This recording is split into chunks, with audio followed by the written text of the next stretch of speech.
The Chicago Bulls get a win against the Charlotte Hornets, and Zach LaVine and Nikola Vucevic make their return to the Chicago Bulls. Zach LaVine really stands out in fitting within what the team did, but still find a way to get his shots off. We're going to talk a little bit about that game. We're also going to talk about why Alex Caruso and Patrick Williams did not play and what's going on with them. And lastly, Billy Donovan not wanting Kobe White's role to change and how, with the new additions coming back, how he expects the young players to be affected. All that plus the mailbag right after this.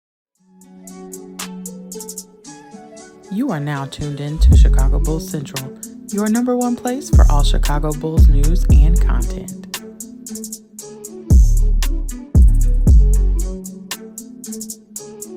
What's going on, Bulls fans? Welcome to another episode of Chicago Bulls Central, your number one spot for everything Chicago Bulls related. I'm the host, Sir Hayes, but more importantly, you guys can follow the channel at Bulls Central Pod on every social media platform we happen to be on. With that being said, let's go ahead and get into the content for today. And of course, Zach, the Chicago Bulls won yesterday against the Charlotte Hornets, which they should have done. The Hornets are an inferior team. The Bulls should have taken care of business. But really kind of the things that we're looking at in that game is how Zach LaVine looked upon his return. And, that's one thing that he really looked pretty good in. 16 points, 5 rebounds, 4 assists. He passed up some shots early, which he talked about. We're going to play a clip of that here in a little bit. But overall, Zach LaVine really fit in with what the Bulls were doing, with trying to move the ball, things like that. Didn't really stop the ball too much. Matter of fact, after the first half, a lot of Bulls fans were actually saying they wish Zach LaVine would have not passed up so many shots. So I think that this is a good place to be in for Zach LaVine in his return, trying to fit in with this new look offense and the way that players have grown and things with him being out. That's definitely something that you want to stick out to. And at the end of the day, really like what Zach LaVine did. He really played really well in that and hitting a big three-pointer and a dunk before the end of the first half. Those 5 points, getting, like I said, 16 points overall in the game. Zach LaVine really stood out in a way that, coming off the bench, really found his rhythm and way going on. And he talked a little bit about it after the game. He said this. What stood out to you about the way you guys played offensively as a team? Unselfishly, move the ball, played with pace, and just competed. That's pretty much what we came into the season doing, and that's what we were trying to work on. Obviously, every game is different. Some games you got to insert yourself a little bit more or a little bit less, but we'll stick with what we've been trying to do.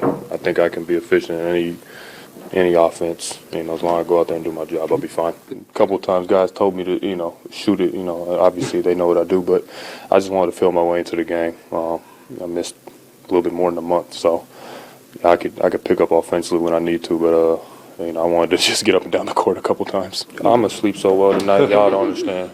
I mean, I had a couple of rebounds where, I could have pushed the ball on the break, and I was just looking for DeMar and Kobe. Like, I'm going to just go to the corner real fast and just catch my breath and hopefully, get a good break. But it's, I'll get my wind over the next couple games. And I love how Zach LaVine admitted that his conditioning was a little bit off. That's a level of humility that you don't always get to hear with things of just saying, yeah, there were some times where I got a rebound and I went over there and stood in the corner. The conditioning aspect is going to have to come back for Zach LaVine. And I also think with the quicker way that the Bulls are playing, the quicker way that the ball is moving around, all that conditioning is going to be an important part. But at least for this first game back, Zach LaVine played really well in it. And one of the things that I know a lot of it's going to get, how he fit in, the passing, things like that. But Zach LaVine's defense, Zach LaVine was really engaged defensively from the moment he checked into the game. And that was something that was really noticeable. Zach LaVine always has kind of, he's been a solid on-ball defender at times, but the thing that he's always been really lacking at was his off-ball defense. He was really aware and staying locked in and stuff like that, even playing off-ball defense last night. And that is a big part of what's going on with this Chicago Bulls team and why, Zach LaVine can fit in. And if Zach is going to give that effort consistently on the defensive side of the ball, hey, man, that's something that really can really help change where this team is wholeheartedly, right? If Zach LaVine is going to be giving that effort defensively the whole time, man, that's really something to build off of. Now, again, you can't always expect it, especially when there's going to be games where we really need big offensive output from him.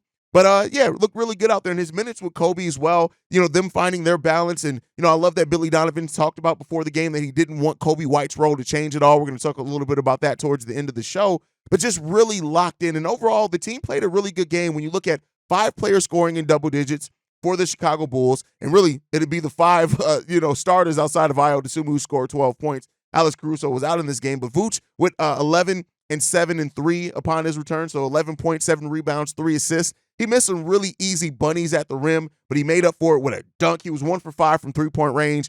Come to expect that from Nikola Vucevic, but Coby White as well, 7 of 12 from the field, 22 points. He goes 3 of 6 from three-point range. He also chips in 10 rebounds, 6 assists. I really do think that triple-double is coming from Coby White at one point. But he also, in this game, passed Scotty Pippen on the all-time three-point shooting list, and he said this afterwards. It's a blessing, man. I'm blessed to be here. Try not to never take these moments for granted. He's him. He's him. Never forget that. Look at his haircut. Right. He's him.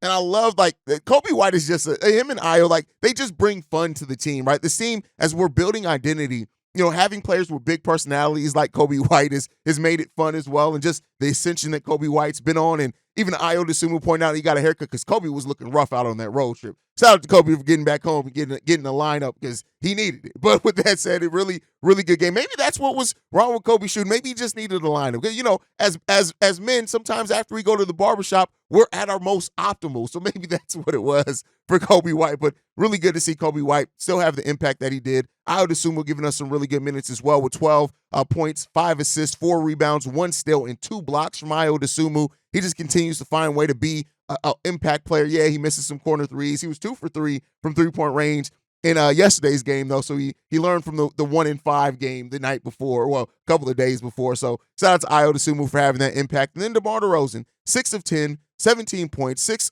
assists, 3 steals in this game. And DeMar DeRozan just keeps evolving his game and finding ways to fit in with this team. And that's why you got to give some time. But one of the stories that I also want to talk about is Dalen Terry getting his first NBA start, 21 minutes. He scored 8 points, making 2 back-to-back threes, 4 assists, 2 steals, 1 rebound. Dalen Terry is starting to figure it out. And, you know, guys said it a lot in the comments is that the game seems like it's slowing down for him. And that is something that's real, that it does seem like it's slowing down for him considerably. And we're really seeing him, you know, understand how to make an impact. Is it still perfect? Does he still need to work on the shot? Yes, all those things need to still happen. He's still got tons of things that he needs to work on. And hopefully he's putting in some time with Peter Patton. But overall, right now, is that Dalen Terry's really the extra minutes that he's getting, and he's going to be getting as long as Torrey Craig's out. You know, they're really, and the defense is impactful. He's finding a way to impact the game. And I'll say this, once Alex Caruso and Patrick Williams comes back as well, I'm almost at the point of saying I'd rather see Dalen Terry out there than Javon Carter if anybody's going to lose minutes, not only because of how it plays into the future, but I just think that Javon Carter has just been a big disappointment. But maybe that's something we talk about at a later time. You guys can let me know what you think on that. But with that said, Alex Caruso and Patrick Williams did not play. Billy Donovan after the game saying that Patrick Williams tried really hard to fight through it, but also commended him, saying that he commends Patrick Williams for being truthful because he wasn't always so open with things that were nagging him and bothering him early in his career. So, you know, Alex Caruso and Patrick Williams, the way that I looked at it is that this was a good opportunity to get them a few extra days off.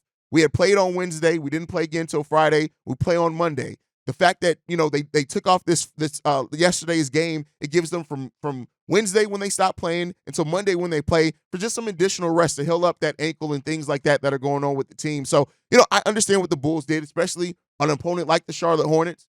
You know, you can take your chances against a Hornets team like that. And so it seems like, you know, all things are pointing towards both guys being back available Monday, as well as, you know, that makes sense, right? And so seeing what this team could look like at the closest version of full powers they're going to get with Torrey Craig still being out into the end of February, beginning of March, is going to be interesting to see how everything kind of shakes out. And we got some quotes from Billy Donovan we're going to read here in a second in regards to that.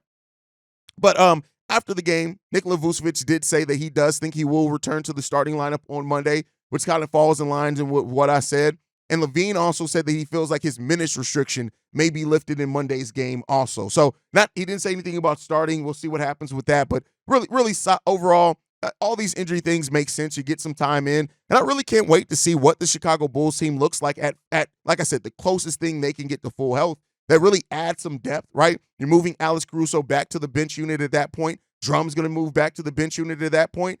And then you're looking at and Dalen Terry as well. So you're looking at a bench unit of having Io DeSumo, Alex Caruso, Andre Drummond, with Dalen Terry and Javon Carter also getting some minutes off that bench. And so when you look at the size and things like that of Dalen Terry, I would hope that he kind of gets more of those minutes. You guys can let me know what you think. But as we get closer to fully healthy, seeing what this team looks like from now to the deadline is, I think, is going to be really, really important as well. So we'll end up seeing what happens with that, man. But really excited to see what this ends up turning into and how the Bulls can continue playing over this stretch. Let's get everybody back healthy, as close to it as possible, and then let's ride it out, man. I'm really, really excited for it. But with that said, Billy Donovan did talk a little bit about Kobe's role and the young players and things like that, and he said this. Well, the minutes, that's going to be something that could be challenging.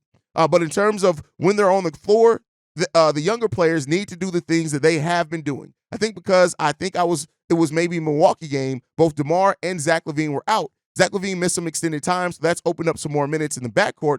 Certainly, as LaVine gets his legs back under him and he gets off a minutes restriction, he's going to get back to his normal rotation and what he's done. So when you have players that are coming back, certainly the minutes for certain guys, it could change, but it doesn't mean that where they're in there, I want them to do anything different. We need to continue to do the things, quite honestly, that we've been working on and trying to get better since the season started. It wasn't like Zach LaVine went out and okay, he's out. We have to revamp our offense. We never did that. Now, the key thing in that I think he said is the offense never got revamped, right? And I think what he means by that, because I know Bulls fans are going to read that quote and say, but wait a second, this offense felt different. We talked about how like the ball was moving around more. We're not sticking around. We're running more catch and shoots, things like that. But I think that was always the hope of this offense. And I think one of the reasons why we didn't see the offense look that fluid at the beginning of the season is the core three players were all shooting towards their career low in percentages, so it kind of played off into that. So hearing that he wants the young players to stay the same, he said before the game that Kobe White's role is not going to change.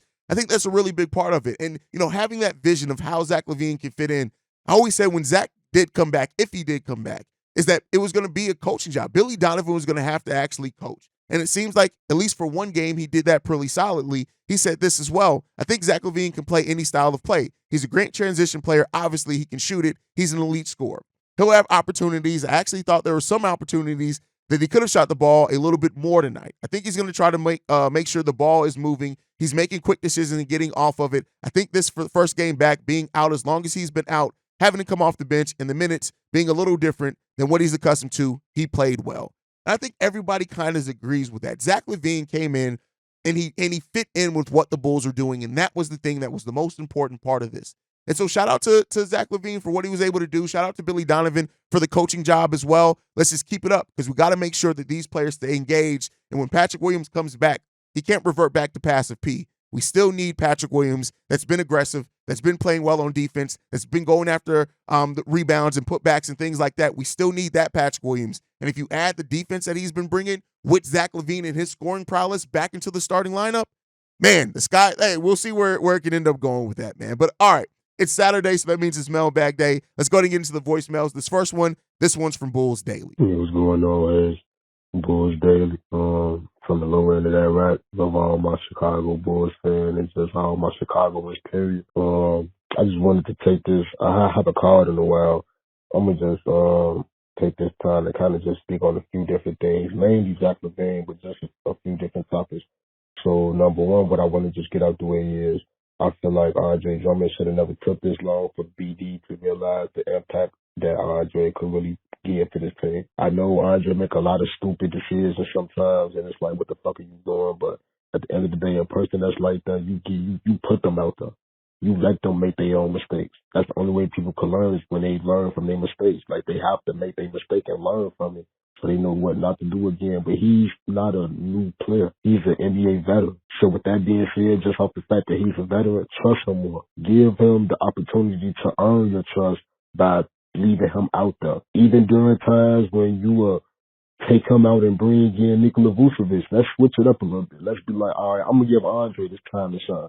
Let's see how he reacts in this time. I mean, hey, we fucking losing anyway. Ain't like we on a road to championship right now. Why not throw all types of shit out there and see what works? At least we know Andre actually act like a big man and boom that shit. First thing Nikola Vucevic is going to do is try to back you down, soft as hell, turn around hook.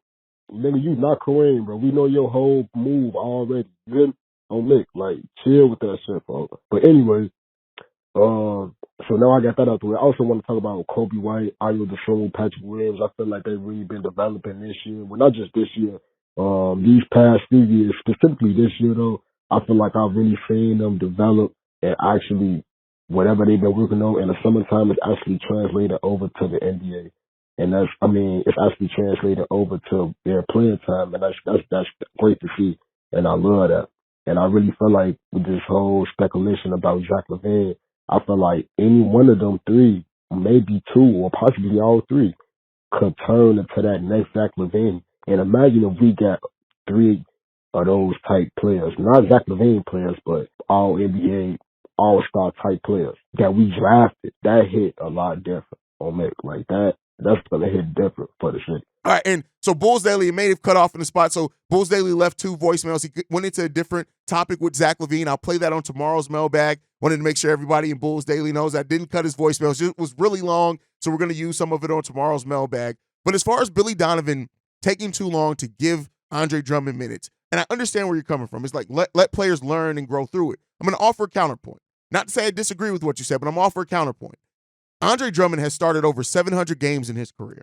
He's been a starter. He's a veteran. So I think that mentality of let them figure it out, let them grow through it. Like you kind of know who a player is by the time they're 10 years in the league, and that's where Drummond is, right? And that's not to say that Drummond is not going to have absolutely games where you can play him 25 minutes and he's a go. But you know Drummond does some of that boneheaded stuff, as you did say and you admitted. And I think it's about when Drummond's playing well, you let him ride that out. When he's not playing well, yeah, you're going to get some games where he plays 14 minutes. But when he's playing well, he's engaged, he's not making those mistakes, absolutely Andre Drummond deserves to play more minutes when he's playing that way. And it like you said, it gives Vooch some opportunities to rest, right? Things like that. It can keep the injuries down. So definitely think with that. And I agree with you on that one. But just wanted to offer that counterpoint. Drummond's been around so long, kind of understand who and what he is, right? And that's not really going to change too much. But what you do around him is really important in that as well. And as far as the young players' development, I'm right there with you, brother. Like, the young players are developing really, really well for the Chicago Bulls, man, and it's really brightening up the future. Even seeing Dalen Terry, like, as he's like, if you look through the first game where Dalen Terry was getting double-digit minutes till now, that you can tell ways that he's improved. Is it perfect? Hell no. He's still got a ton of development he needs to do. But that's the importance of playing young players. That's why you hear Bulls fans asking for Adama Sanogo and Julian Phillips to get minutes, because a lot of them, us understand that it's going to be ugly at first. You're going to make some mistakes, and there's definitely going to be some games where like, why are you out there? But what comes out on the other side of that, I think, is something that really benefits the growth and development. And I definitely agree with you there, brother. Great points, man. And like I said, your Zach LaVine points I'm going to play on tomorrow's mailbag, because we had like 7 total minutes of Bulls Daily. It was more like 6.5 total minutes of Bulls Daily. All great points, and we'll get some of those on tomorrow's mailbag as well. All right, let's get into the next voicemail. This one's from Corey Mays. Yo, what's up, Hayes? This is Marvelous Corey Mays. Good morning. God bless. I love what you're doing. Quick question. Now, is Kobe White as good as Tyrese Maxey? Would you trade Kobe White straight up for Tyrese Maxey? I mean, because I would. And that lets me know one thing, that our best player is not even good as Philadelphia's second best player. Because if DeMar's not the future, Zach is definitely not the future, Vooch is definitely not the future, then what are we doing? Like, we don't have the right personnel in there right now. Like, we need someone to carry this team into the future, and we're not going to get them in a trade, obviously. We're not going to get them in free agency, because when the last time have we really done that? So we're just going to ignore the obvious thing, which is drafting him and developing him. Now, I can see if they was going to continue to go down this path and work on their developing skills, then cool. But to compete for nothing, to compete to not even be in a position of, let's just make it to the playoffs and we can, maybe we can compete for a championship, because who knows, injuries and this and that. We're nowhere near that position. So why are we not focusing on bringing in the right people to develop and make us a superstar? Because if we're not doing this to win championships, then what are we doing it? Just to be cheerleaders? To shake our pom-poms and say, hey, we won a few games? That's crazy to me. Because, I don't know about you. I grew up in Chicago. When we was playing at the park, we did it for wins. We was trying to run the table, never get off the court, always winning. And that's the game. If you're winning, you're winning. If you're losing, then it's time to switch things up, move things around. But that was just my question. Is Tyrese Maxey as good as, was Kobe White as good as Tyrese Maxey? All right, so here's the thing I'm going to say with you. As far as, is Tyrese Maxey a better player than Kobe White? I don't really think that that's a good comparison. Tyrese Maxey has started his whole career.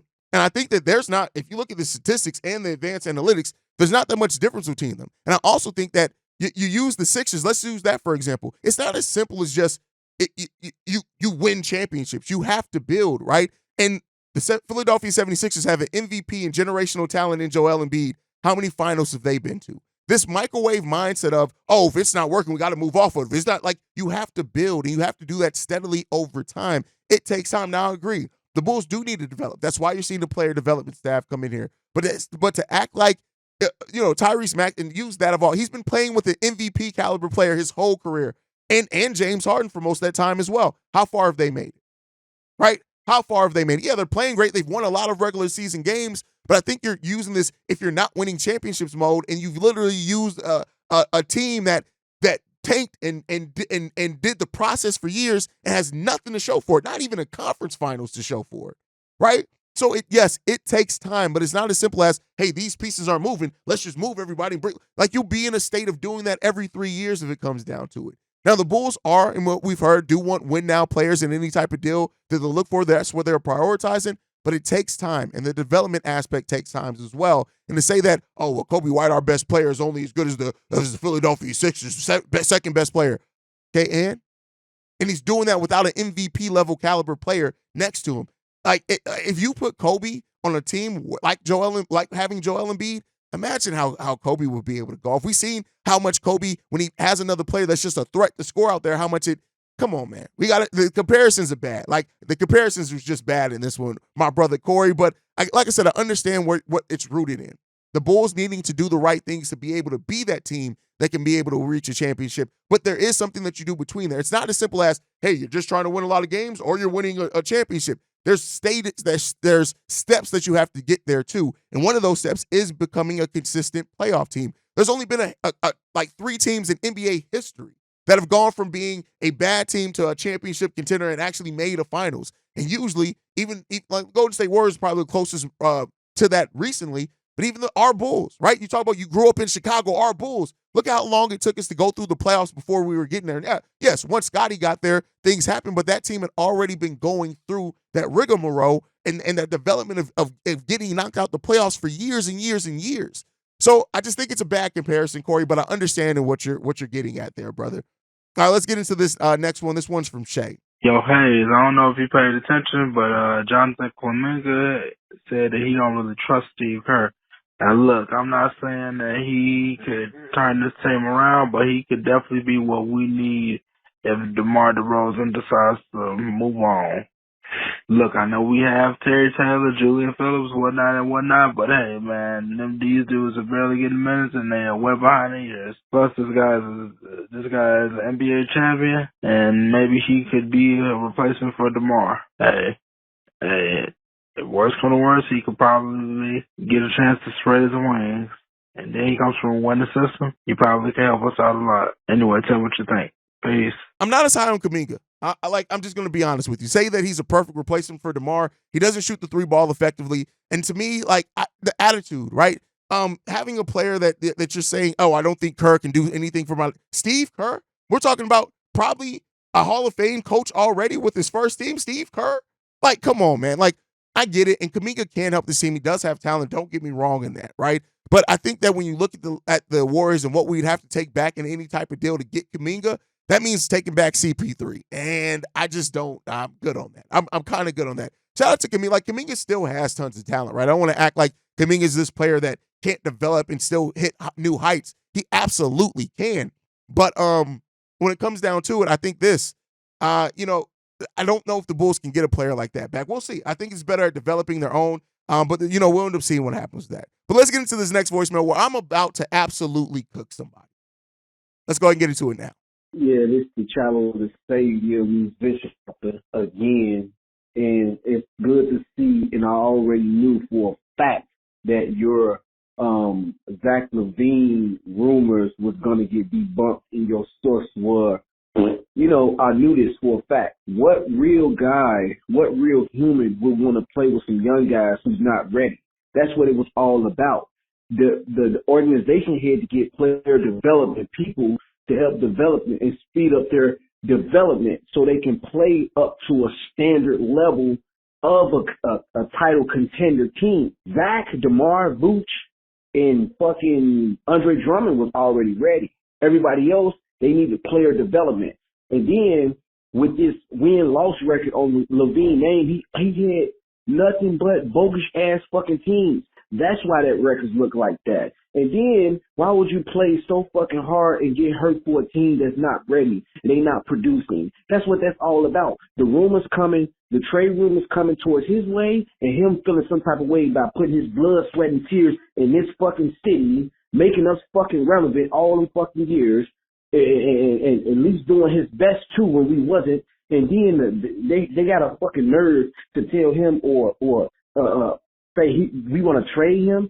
As a human, you will feel that shit too. So of course you would secretly, think, if I do get traded, I would like to go here. I would want to go there. That's what that's all about. He didn't just want or think about a fucking trade. He just wanted more and better players around him, or he wanted them players to actually step up. You got to look at not just the basketball business aspect, but the human aspect. He don't want to fucking go nowhere. That's why he signed a franchise deal. You got completely debunked. And I do analytics and all that shit. I will rip your ass apart. I still fuck with you, but I will rip your ass apart, and you still continuing and carrying this false fucking narrative on Zach LaVine's name. All right, so first of all, you don't even know what the words you're using it means. Debunked? What got debunked? Nothing got debunked. Nothing. Do you know what the word debunk means? You remind me of Black Tony from the Ricky Smiley Show, the dude who used to call in and cry over Gucci Man not being played. Hey, one Gucci song knows how to just one. No, don't cry, bro. Just one Gucci song ain't gonna kill nobody. Which song by Goo Wop you want us to play? Y'all, you act like you gonna get fired or something. Y'all play one Gucci song, that's all. No, we in a different demographic, man. We taking over for Tom, so we can't play. No, get out your feelings, bro.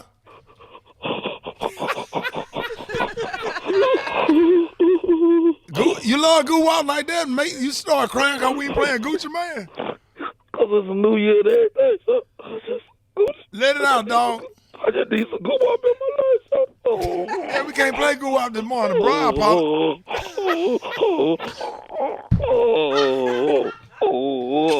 right. Yeah, dog. Yeah. It'd be all right, man.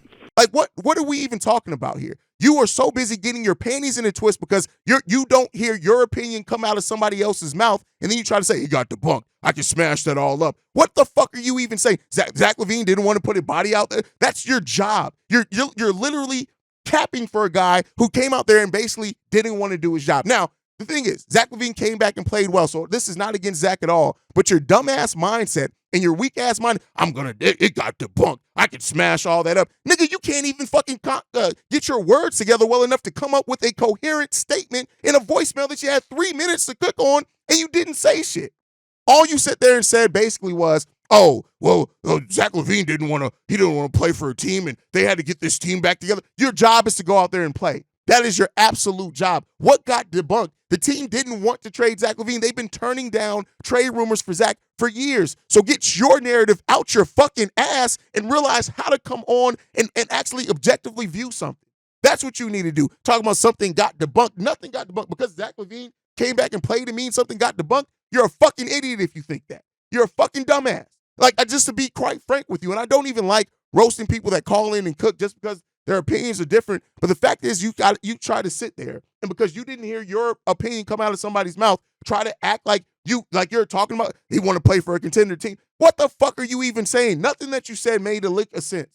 Made a lick of sense. Nothing. As the player that's supposed to be a leader, to try to remove Zach LaVine's responsibility from where the Bulls were. Again, it's not all on him. You're right. And people that do use his win-loss record overall do absolutely miss the fact that Zach LaVine has been on bad teams his whole career. But to act like part of the reason why the Bulls were where they are as far as not winning games wasn't in part some to Zach LaVine, again, I'm not one to blame everything on one aspect. But to act like it wasn't partially on that, you're a fucking dumbass if you really think that Zach LaVine wasn't part of why the Chicago Bulls were struggling. And he needed to play better. And if you don't think that, you're a dumbass, bro. You are literally a dumbass. I'm sorry. Just frank. You're a fucking idiot if that's what you really do think. So you can talk about the human aspect and all this, and I get that. I understand that. That is why I have said several times, I can understand Zach LaVine wanting to go to another team. Because again, reaching on the other side of 30 soon, wanting to be able to compete for a title. I understand all of that. But that still didn't debunk anything as far as Zach LaVine and his management requesting a trade.